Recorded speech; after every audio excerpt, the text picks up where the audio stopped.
Well, this is a relatively warm day for January. I mean, yeah, well, it's almost January. This is New Year's Eve, 2010. And it's about 40 degrees. So I figured I'd show the Hyundai after it's got about probably almost 1,700 miles on it now.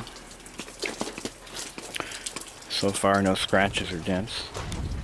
Knock on wood. I figured I'd show a little bit about the car and why I firmly believe it's as good or better than a Toyota of equivalent value. So, we'll take a look at some of the engineering and some of the stuff the dealer's not going to show you, but you can easily look yourself. We're going to start underneath in this cold, wet ground. You'll notice, let's see if I can aim the camera here, the suspension components are all coated in rubber, which is not something you normally see on any car these days. It does not have a rear muffler. There's only, I see two. There's actually one right before the suspension. Normally they're in the very back. So I firmly believe that the muffler will actually last longer in a situation like this. It is four-wheel disc brakes.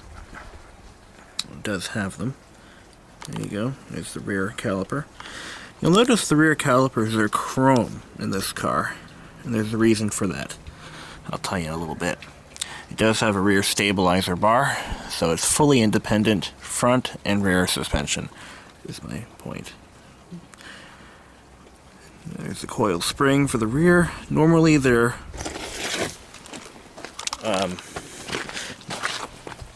use a coil spring strut assembly. In this car they used a coil spring inboard with a shock absorber right here. Which means, simply put, it'll be easier to fix when the shock absorber fails, because you won't have to worry about using a spring compressor. The hubcaps are bolted on. It's a 5-lug axle, front and rear. The previous model, Elantra, was a 4-lug. Now, the reason for the chrome caliper coatings is because they no longer use the old zinc plating process, because it was banned by the EPA. That was something that every automaker was doing, or every caliper manufacturer was doing. The chrome may, in fact, last longer. Who knows? It looks like the emergency brake is integrated into the the rear disc in the form of a drum brake, just like all the other automakers.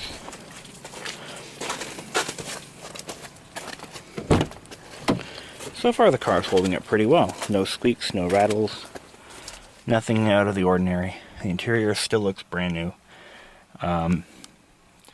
How many miles on it do I have? So far the car hasn't burned a drop of oil. 1674. One thing I did notice, it does not have a low washer level indicator. This is not mandatory in the US, and some automakers have decided not to put them in their cars because it just adds to the cost. Well, Hyundai is one of them. Even though there is a spot on the instrument cluster for it, it doesn't have one. I gave this car a thorough wash down last night, just because I wanted to make this video. I thought I'd show a few things under the hood. So far, the engine hasn't started corroding, and here's why. The aluminum head is actually coated with an anti-rust coating. Now my Versa started corroding the day after I bought it. I've had this car almost a month. Plastic timing belt cover means it will never rust. Plastic valve cover, which is kind of a composite material, that'll never rust. And I've seen, these are never an issue. But one thing I like about this engine is it still has an alloy or aluminum intake manifold. Cars that have plastic manifolds often have issues with intake leaks and coolant leaks, as the infamous General Motors 3.1 liter engines of the turn of the century had. This has I believe it is a Denso injection system and a Denso ignition system. Hydraulic motor mounts.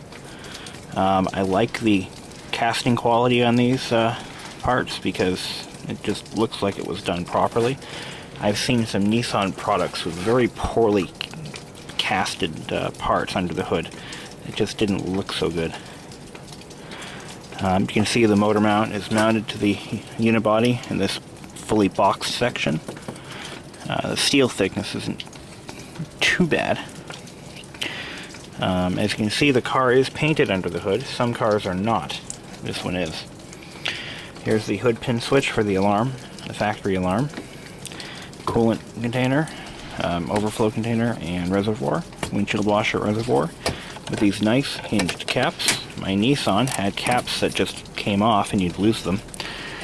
Hyundai at least thought about that when they designed this car.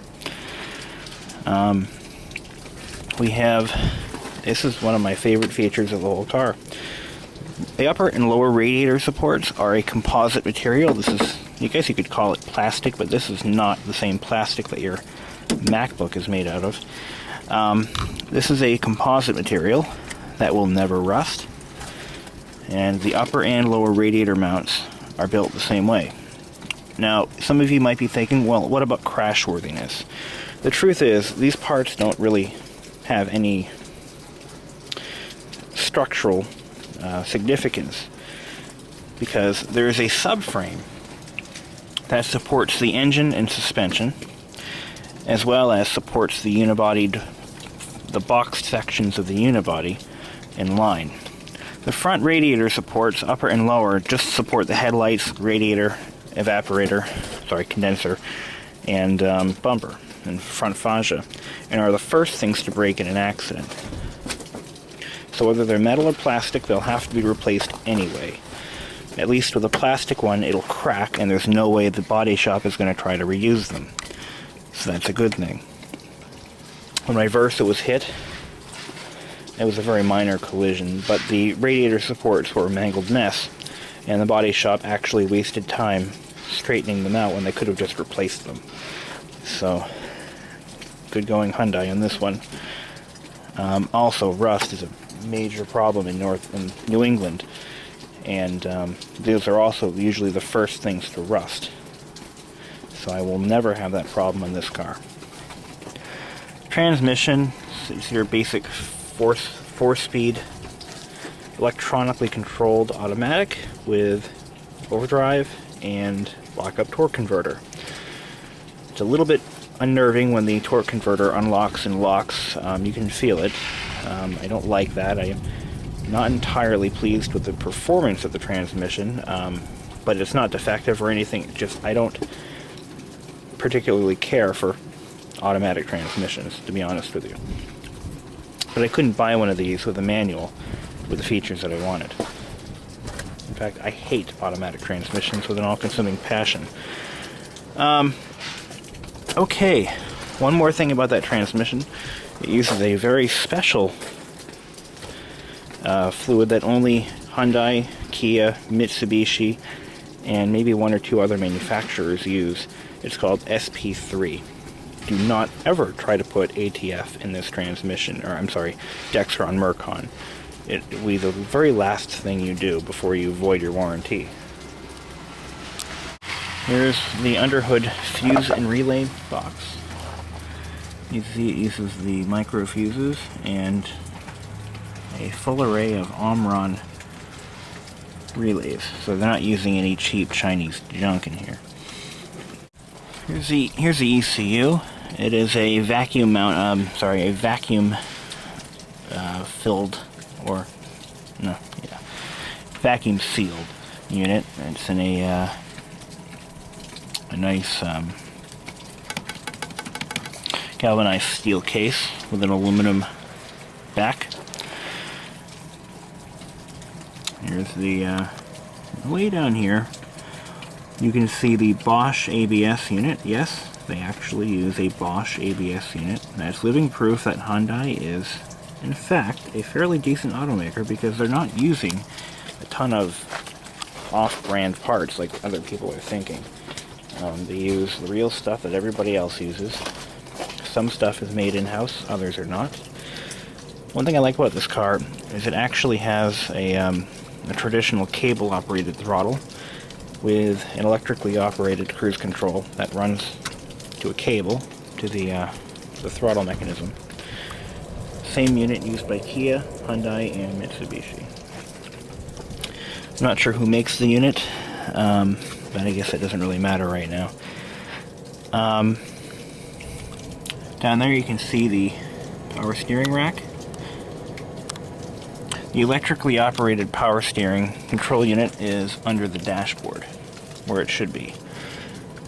Mounts directly to the steering column, and that's something that a lot of automakers are doing to save on, well, it actually does a couple of things. Number one, it eliminates the need for a power steering pump. It also eliminates the need for the reservoir, piping, and all those other issues that can leak and make noise and fail over time. This is where the power steering pump would go if this engine were installed in a Kia. The Kia Soul uses the same motor.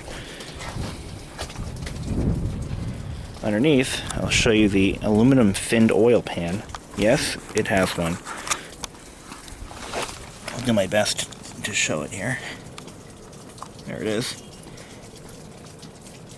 There's the flex pipe. You can see right there. Power steering rack, and you can see the oil pan.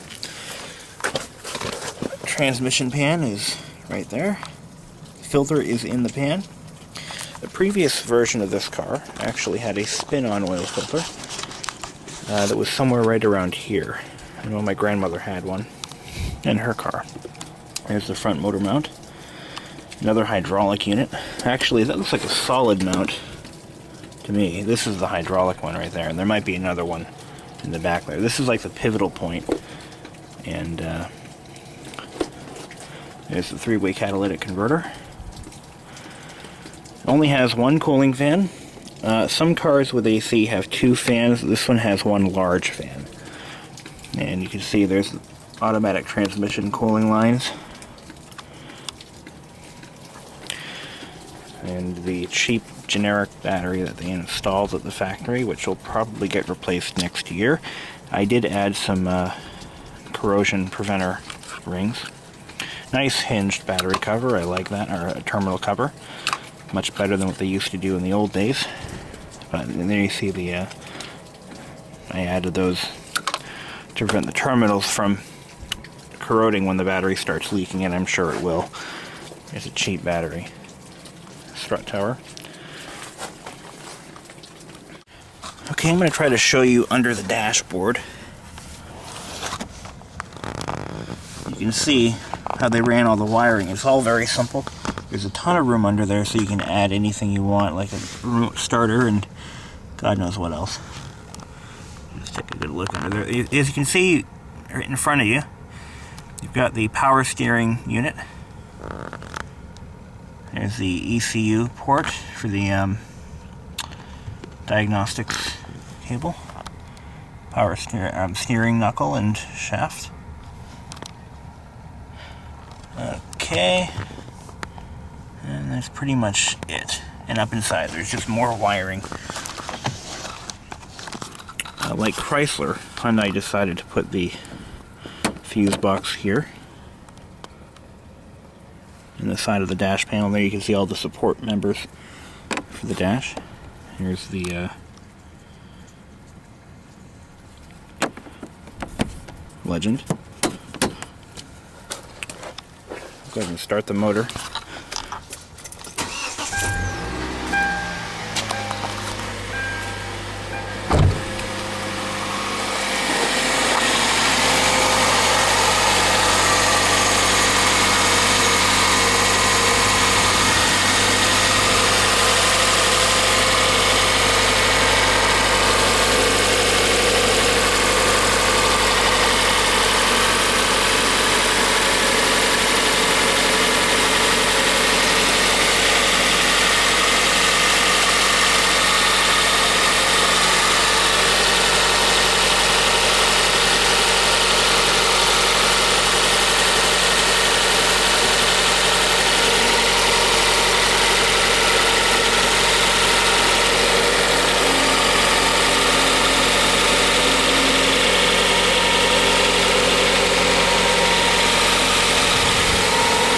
now the engine is cold. One thing about the belt system in this car, instead of using a single belt, they use two belts. There is no automatic tensioner. That's all done by adjusting the position of the accessories, like the alternator, and it looks like possibly the AC compressor adjusts the other one. Because of the amount of space between the engine block and the unibody structure, doing a timing belt replacement or any belt replacement on this engine will probably be doable in just a couple of hours. And it looks like it'll be a very easy motor to work on when the time comes. And you can see the water pump is right there in the front, so it's easy to access. When it comes time to replace the pump, you can do it yourself. The cast iron block is surprisingly painted, and the paint's holding up pretty well so far. I'm very impressed with that. The engine warms up, it quiets down. Now this uses a solid lifter assembly. There are no hydraulic lifters in this engine, so that's a good thing for the most part, because as the engine ages, hydraulic lifters tend to become noisier and noisier until they require replacement. Solid lifters just require some minor adjustments, shims for instance.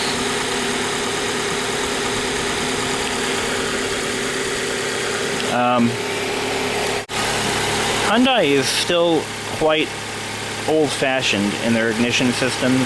This one still has a quad coil pack on the side here, and it uses spark plug wires to address each individual plug. A lot of newer engines use coil-on-plug design. So you'd have 4 individual coil packs directly over each cylinder. I did just check the oil level, and it is just a little bit below the full mark, just a small amount, but about the same amount it was when I bought the car. So I usually check the oil when it's hot, and the oil level is right on the dot. So I'm going to check it again. But again, I don't believe this engine's consumed any oil at all. I have no reason to suspect it has. And if it has, that would be normal. So if you have one of these that's lost a little bit of oil, that's okay. The engine's just breaking in. We're back in the cabin here. This does have a factory air filter for the in-cabin microfilter. It's accessible by removing the glove box door or just dropping it down slightly. You just have to take these little hooks out. They're easy to remove, but I'm not going to show you on camera. The box drops just a little bit, and then you can reach back there, pry the cover off, pull the filter out. I've already done that once just to see if it had one. Lo and behold, it did. This car does not have a glove box light, but there is a panel for it right here. I'm kind of wondering myself if the wiring is there, and I can just add one, but I'm not going to worry about that so much. And it's true, Hyundai still has a standard factory cigarette lighter, which is quite unusual, especially these days. The motor has quieted down quite a bit since it's warmed up. Now you might be wondering what these are. There's one on each side of the head. Those are I believe one of those controls the variable valve timing solenoid. I think that's what this one is.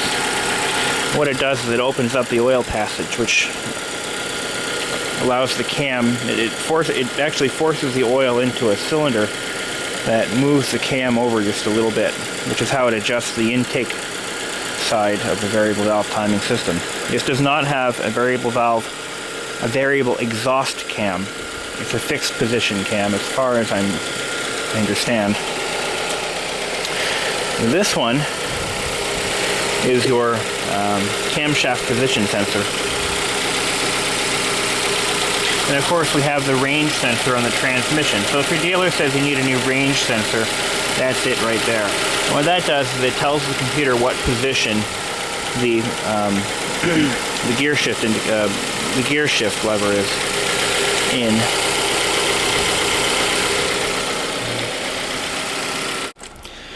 Like other automakers, including Volkswagen, Hyundai has decided to use a plastic fuel filler cap.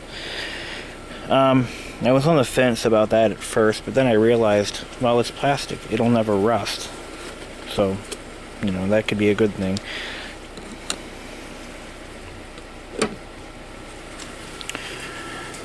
And of course you've got an electric trunk release and a seat lifter, which a lot of less expensive cars don't have, even from Toyota and Nissan.